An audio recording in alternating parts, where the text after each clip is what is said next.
Hello everyone and welcome to easy electrical.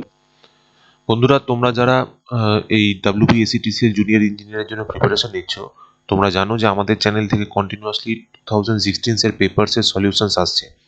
তো আমরা এতদিন পর্যন্ত 5খানা সলিউশনস ক্লিয়ার করেছিলাম। সো আজকে আমরা সলিউশনটা মানে সিক্সথ পার্টটাকে ক্লিয়ার করব, যেখানে আমরা 51 কোয়েশ্চেন থেকে 60th কোয়েশ্চেন পর্যন্ত পড়বো। ঠিক আছে? তো সেখানে যাওয়ার আগে সবার আগে তোমাদের জানিয়ে রাখি, আমাদের একটা ওয়েবসাইট এসে গেছে। আমার ফটোর নিচে দেখতে পাচ্ছ easyelectrical.in। তো সেই easyelectrical.in এ তোমরা ভিজিট করো। 21 জানুয়ারি পর্যন্ত রেজিস্ট্রেশন ওপেন আছে আমাদের ডিফারেন্ট কোর্সেসের জন্য, এবং 1 জানুয়ারি থেকে 12 ফেব্রুয়ারি পর্যন্ত একটা শিডিউল দেওয়া আছে। সেই শিডিউলে 1 জান থেকে 12 ফেব্রুয়ারি, তো 1 জান থেকে 12 ফেব্রুয়ারি পর্যন্ত একটা শিডিউল দেওয়া আছে, যেখানে তুমি এই সমস্ত কোর্সেস যেখানে ওখানে রয়েছে সেখানে তুমি যদি রেজিস্টার করো, there will be a flat ₹100 discount. প্রত্যেকটা কোর্সের উপর 100 টাকার উপর ডিসকাউন্ট রয়েছে যদি তোমরা বুক করো বাই 1 জানুয়ারি থেকে 12 ফেব্রুয়ারি পর্যন্ত। ঠিক আছে? সো এটা 1 জানুয়ারি থেকে শুরু হচ্ছে।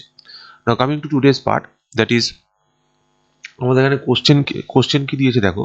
আমাদের এখানে যে কোশ্চেনটা দিয়েছে সবার ফার্স্টে, সেটা নিয়ে একটু ডিসকাস করা যাক। That is a resistance having a rating of 10 ohms and 10 watts is likely to be, দেখো যে সমস্ত রেজিস্টারের ওয়াটেজ বেশি হয়, ওয়াটেজ যদি বেশি হয়, ঠিক আছে, ওয়াটেজ যদি বেশি হয়, এগুলো কাদের ক্ষেত্রে দেখা যায়? বেসিক্যালি ওয়্যার অন রেজিস্ট্যান্সের ক্ষেত্রে দেখা যায়। সো ওয়্যার অন রেজিস্ট্যান্স হচ্ছে কোনগুলো, দেখবে একটু রাউন্ডিশ শেপের হয়, রাউন্ডিশ শেপের হয়, আর এরকম একটু মোটা মতো হয়। ঠিক আছে? একটু সাইজের দিক দিয়ে দেখতে গেলে একটু মোটা মতো হয়। তো এইটা হচ্ছে তোমার ওয়্যার অন রেজিস্ট্যান্স। দেখবে যে কোনো পিসিবির উপর বা বোর্ডের উপর যে মোটা টাইপের রেজিস্ট্যান্স লেখা রয়েছে, আর এর উপর কালো করে, কালো বেসিক্যালি ব্ল্যাক কালারের একটা মার্কিং দেওয়া থাকে, তো সেগুলোকে আমরা বলি ওয়্যার অন রেজিস্ট্যান্স। তাদের রেজিস্ট্যান্সও কম হয় প্রথম কথা, আর তাদের সাইজটা কিন্তু মোটা হয়। বাট এটা কেন হয়ে থাকে স্যার? এটা হওয়ার মেন কারণ হচ্ছে এটা বেশি পাওয়ার হ্যান্ডেল করতে পারে। ইট has the capability of handling more power. So কোন টাইপের রেজিস্ট্যান্স বেশি পাওয়ার হ্যান্ডেল করতে পারে বা ডিজাইন করা হয়, that is wire on resistance. ঠিক আছে? So the answer will be true. এবার দেখো, আমরা যদি পরের কোশ্চেনটা দেখি, bulbs in the street light are connected in, এগুলো তো ভেরি ইজি কোশ্চেন। আমরা জানি যে যেখানেই তুমি যাও সবসময় এই বাল্বগুলোকে আমরা কিসে কানেক্টেড করি? প্যারালালে কানেক্টেড করি, PARALLEL। Is a very easy question. এরকম কিছু বেসিক ইজি কোশ্চেন তোমাদের পরীক্ষায় থাকবে। Now coming to next question, in a single core cable armouring is not done to avoid the excessive sheath loss. Yes, armouring কিন্তু কিসের জন্য করা হয়? আর্মারিং প্রোভাইড করা হয় প্রোটেকশনের জন্য। প্রোটেকশন কার জন্য? ভেতরে যে কেবিলটা আছে তার প্রোটেকশনের জন্য। আর্মারিং এর জন্য আমরা কি করি স্যার? আর্মারিং এর জন্য এরকম একটা স্টিল রড থাকে, এরকম একটা স্টিল রড টাইপের থাকে। তো সেই পাতলা স্টিল রডগুলোকে আমরা ওই কেবিলের উপর কি করি? জড়িয়ে দিই। এরকম করে জড়িয়ে পেঁচিয়ে থাকে। তুমি যদি খেয়াল করে দেখবে যে আর্মারিং গুলো বেসিক্যালি এরকম সার্কুলার ওয়েতে বেসিক্যালি থাকে, জড়ানো থাকে। কার উপর? ওই কোরের উপর ইনসুলেশন আছে। আমি তোমাদের বলেছিলাম যে প্রথমে এই কম্বিনেশনটা তোমরা খেয়াল রাখবে, যে মেটাল দেন ইনসুলেশন। ঠিক আছে? এই metal insulation, then again metal, then again insulation. So এইভাবেই কিন্তু ওদের কম্বিনেশনটা হতো। প্রথমে এখানে তুমি যেটা দেখতে পাচ্ছ সেটা হচ্ছে একটা কন্ডাক্টর থাকবে। সেই কন্ডাক্টরটা হচ্ছে বেসিক্যালি অ্যালুমিনিয়ামের হতে পারে, কপারের হতে পারে। তার উপর তোমার যেটা থাকবে দ্যাট ইজ ইনসুলেশন, এবং সেই ইনসুলেশনের উপর বেসিক্যালি তোমার থাকবে লেড শিট, এবং পরপর যেতে থাকলে তারপর থাকবে বেডিং, এবং বেডিং এর পরে থাকবে হচ্ছে তোমার আর্মারিং। আর্মারিং বেসিক্যালি একটা মেকানিক্যাল স্ট্রেংথ প্রোভাইড করে to the conductor, as well as ওই আর্মারিংটা থ্রু দিয়ে আমরা আরেকটা কাজ করতে পারি, that is earthings can be done through the armouring part as well. ঠিক আছে? ওখান থেকে আমরা আর্মারিং করতে পারি। তো statement is true. Now in a cable maximum stress is under operating condition is at the, কোথায় ম্যাক্সিমাম স্ট্রেস হবে sir? Very easy, maximum stress আমার হবে হচ্ছে ইন দ্য কন্ডাক্টর সারফেস। আমরা যদি কন্ডাক্টরের সারফেসের কথা বলি, কন্ডাক্টর সারফেসে সব থেকে কিন্তু বেশি স্ট্রেসটা হবে। ঠিক আছে? কন্ডাক্টর সারফেসে সব থেকে বেশি কিন্তু স্ট্রেসটা থাকবে। Now coming two next question, that is 55th question. It says that a thermal protection switch can protect against, দেখো থার্মাল প্রোটেকশন সুইচের কথা আমি বলি, থার্মাল ওভারলোড রিলে ওভারলোড রিলের কথা তোমাদের মনে আছে, যেটা আমরা বেসিক্যালি ডল স্টার্টারে ইউজ করতাম। What is the reason of using this thermal overload relay? To detect the overload, to detect the overload. So আমরা এখানে কার এগেনস্টে প্রোটেকশন দিতাম? ওভারলোড এগেনস্টে প্রোটেকশন দিতাম। তাহলে থার্মাল প্রোটেকশন সুইচ কি কাজ করবে? বেসিক্যালি ওভারলোডকে ডিটেক্ট করবে, ওভারলোডকে ডিটেক্ট করবে, ঠিক আছে, প্রোটেক্ট এগেন্স্ট ওভারলোড। তোমাদের জেনে রাখা উচিত যে দু ধরনের ফল্ট হয়ে থাকে, একটা হচ্ছে শর্ট সার্কিট ফল্ট আর একটা হচ্ছে ওভারলোড ফল্ট, ঠিক আছে। এবার এই শর্ট সার্কিট ফল্টের প্রোটেকশনের জন্য আমরা বেসিক্যালি ডিউয়াল স্টারে কি ইউজ করে থাকি? ফিউজ ইউজ করে থাকি। আর যদি ফিউজ ইউজ করতে পারি বা এমসিবি ইউজ করতে পারি।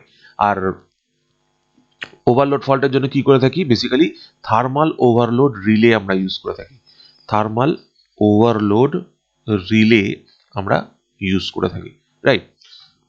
দেখো আমাদের 3টে ব্যাচ চলছে এবং তোমাদের একটা ইনফরমেশন দিয়ে রাখি যে আমাদের যে 25শে ডিসেম্বর থেকে যে অফলাইন ব্যাচটা চালু করা হয়েছে, যার রেজিস্ট্রেশন 1 জানুয়ারি পর্যন্ত চলবে। তো এই ডিউরেশনে আমরা ওই ব্যাচটাকে হাইব্রিড ব্যাচে কনভার্ট করে দিয়েছি। হাইব্রিড ব্যাচ মানে হচ্ছে ওই অফলাইন ব্যাচটাতে অনলাইন স্টুডেন্টস চাইলেও অ্যাডমিশন নিতে পারে। সো তাদের জন্য আমরা আগের দিন যে ভিডিওটা লঞ্চ করেছিলাম সেই ভিডিওতে সমস্ত ইনফরমেশন দেওয়া আছে regarding offline, but we have been able to convert it into hybrid batch, মানে সেটাকে সেম ক্লাসটাকে অনলাইন স্টুডেন্টসরাও করতে পারবে। কবে হবে স্যার? সানডে হবে। সানডে কটা থেকে কটা হবে স্যার? 11 AM থেকে তোমার 4 PM পর্যন্ত ক্লাস চলবে টানা, ঠিক আছে। সো এইটা হচ্ছে আমাদের শিডিউল। ফিস কত স্যার? দেখো এখানে দেওয়া আছে 499 পার মান্থ, ঠিক। যারা অনলাইন পড়াশোনা করবে তাদের 499 পার মান্থ। আর এখানে যদি আমি বলি WBACTCL এর যে আমরা রেকর্ডেড ব্যাচটা চালাচ্ছি, কেউ যদি রেকর্ডিং নিয়ে ক্লাস করতে চাও তো সেক্ষেত্রে 399 পার মান্থ। আর কেউ যদি শুধুমাত্র মক টেস্ট নিতে চাও সেক্ষেত্রে ওয়ান টাইম পেমেন্ট আছে 399 এর, যার মধ্যে 10খানা মক টেস্ট আমরা ইনক্লুড করছি অ্যাজ ওয়েল অ্যাজ 4 PYQs, ঠিক আছে। সো এইটা হচ্ছে আমাদের কোর্সের শিডিউল, যেরকম ভাবে আমরা তোমাদেরকে হেল্প করছি। আমরা চেষ্টা করেছি to the minimalist of the cost ফিজের রাখা, এবং যাতে করে সবাই এই পরীক্ষাটাকে ফুলেস্ট অ্যাটেম্প দিতে পারে, সে যেই হয়ে থাকুক, তার ইনকাম যাই হয়ে থাকুক, সে যাতে একটা ফুলেস্ট অ্যাটেম্প দিতে পারে এবং এক্সামটাকে ক্র্যাক করতে পারে, রাইট। না কামিং টু নেক্সট কোশ্চেন। দেখো টাংস্টেন ইজ, কোশ্চেনটা কি দিয়েছে দেখো, সবার আগে ভালো করে পড়ে দেখো। বলছে যে tungsten is a material that is used as a material in transmission and distribution of the electrical power, true or false? Yes, tungsten তো আমরা একটা মেটেরিয়াল যেটা আমরা সব জায়গাতে ইউজ করে থাকি এবং ট্রান্সমিশন ডিস্ট্রিবিউশন অফ পাওয়ারের ক্ষেত্রে আমরা ব্যবহার করে থাকি। নাও coming to next question, which method is used for absolute measurement of resistance? So absolute measurement of resistance আমরা পড়েছি Wheatstone bridge, Wheatstone bridge, Wheatstone bridge, ঠিক আছে। স্যার এটা ছাড়া আর অন্য কোনোভাবে আমি রেজিস্ট্যান্স মেজার করতে পারি? স্যার হ্যাঁ, মেজার করা যেতে পারে। তুমি ভিএ মেথড ইউজ করো, ভোল্টমিটার অ্যামমিটার মেথড ইউজ করো। স্যার আর কোনো মেথড আছে? স্যার হ্যাঁ, তুমি পোটেনশিওমিটার ইউজ করতে পারো, পোটেনশিওমিটার ইউজ করতে পারো, ঠিক আছে। এইগুলোর থ্রু দিয়ে তুমি অবশ্যই রেজিস্ট্যান্স মেজারমেন্ট করতে পারো। কেলভিন ডবল ব্রিজ এর থ্রু দিয়ে তুমি করতে পারো, কেলভিন ডবল ব্রিজের থ্রু দিয়ে করতে পারো, কেলভিন ডবল ব্রিজের থ্রু দিয়ে করতে পারো, ঠিক আছে। এবার এখানে যেহেতু অ্যাবসলিউট মেজারমেন্ট বলেছে তো সেই জন্য আমরা অ্যান্সারটা কি লিখছি? হুইটস্টোন ব্রিজ লিখছি। তো খেয়াল রাখবে যখন হুইটস্টোন ব্রিজ, যখন আমাদের বলবে যে অ্যাবসলিউট মেজারমেন্টের কথা, তখন আমরা হুইটস্টোন ব্রিজকে মনে করব, ঠিক আছে, হুইটস্টোন ব্রিজকে ইউজ করব। Now demand factor, demand factor is the ratio of, বলো ডিমান্ড ফ্যাক্টর কার কার ratio? Demand factor is the ratio of maximum demand to connected load. It is the ratio of maximum demand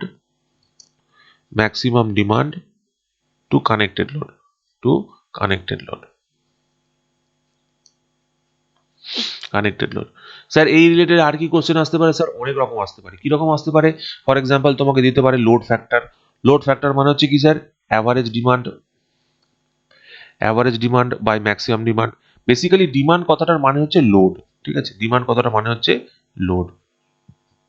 maximum demand যখনই একটা ধরনের রেশিওকে পড়বে সবকটাকে একসাথে পড়ে নেবে। Then diversity factor, diversity factor,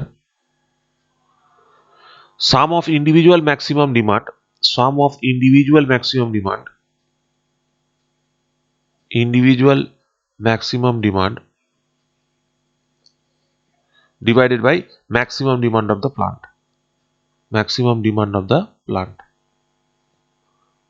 of the plant. ঠিক আছে, সো এইরকম আরো যে সমস্ত রেশিওস গুলো রয়েছে তোমরা সেগুলো একটু পড়ে নেবে এবং সবসময় মনে রাখবে সবকটাকে কম্প্যারিজনের থ্রু দিয়ে পড়বে, তাহলে তোমাদের ভালো মনে থাকবে। ঠিক আছে, average demand by maximum demand by connected load, diversity factor is sum of the individual maximum demand by maximum demand of the plant, right? So এটা হয়ে গেল তোমার this question. Now coming to next question, the purpose of grounding wire in the transmission system is to connect a circuit conductor or other devices to the earth plate. Correct, এটা তো আমরা সত্যিকার তাই জানি, আমরা কেন ইউজ করে থাকি, what is the basic purpose? আমাদের বেসিক পারপাস আছে, আমাদের বেসিক পারপাসকে যদি আমরা বলি যে বেসিক পারপাসটা কি, that is a true statement. একটা আমরা যে এই যে বলছি যে আমরা ব্যবহার করছি একে কন্ডাক্টরকে, সার্কিট কন্ডাক্টরকে, ঠিক আছে, এই গ্রাউন্ড ওয়্যার দিয়ে কি করব, বেসিক্যালি সার্কিট কন্ডাক্টরকে একটা জায়গায় টার্মিনেট করতে হবে আমাকে। ঠিক আছে, ট্রান্সমিশন লাইনের সাথে সেটাকে আমাকে আর্থের সাথে কানেকশন করতে হবে। তোমরা জানো যে ট্রান্সমিশন টাওয়ারকে গ্রাউন্ডিং করা হয়, তো সেটাই হচ্ছে বেসিক্যালি পারপাস। নেক্সট হচ্ছে দেখো, an alternator is coupled to dash turbine. An alternator coupled to dash turbine runs at slow speed as compared to others. So এখানে আমাদের কোশ্চেনটা দিয়েছে যে কোন ধরনের turbine coupled to an alternator coupled to dash turbine runs at slow speed. So slow speed turbine বলতে আমরা কোনগুলোকে basically বলে থাকি সেইটা আমাদেরকে বুঝতে হবে। সো স্লো স্পিড টারবাইন বলতে বেসিক্যালি আমরা এখানে হাইড্রোলিক টারবাইনকে, হাইড্রোলিক যে টারবাইনগুলো আছে বা আমরা যেগুলোকে বলে থাকি, হ্যাঁ হাইড্রোলিক টারবাইন যেগুলো রয়েছে সেগুলোকে আমরা বলে থাকি, হাইড্রোলিক টারবাইন যেগুলো আমাদের কাছে থাকে সেগুলোকে আমরা বলে থাকি লো স্পিড টারবাইন।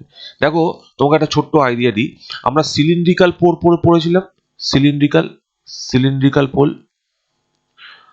আর একটা স্যালিয়েন্ট পোল পড়েছিলাম, রাইট? স্যালিয়েন্ট পোল পড়েছিলাম।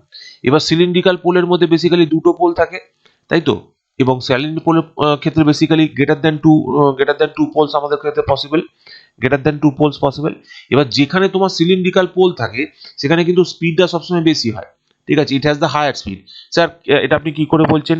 তুমি দেখো ns ইকুয়াল টু 120 f/p, তাই তো। এবার পি যার ক্ষেত্রে মিনিমাল তার ক্ষেত্রে স্পিডটা কি হবে? বেশি হবে। তার মানে স্যালিয়েন্ট পোলের ক্ষেত্রে আমরা বেসিক্যালি কি দেখে থাকি?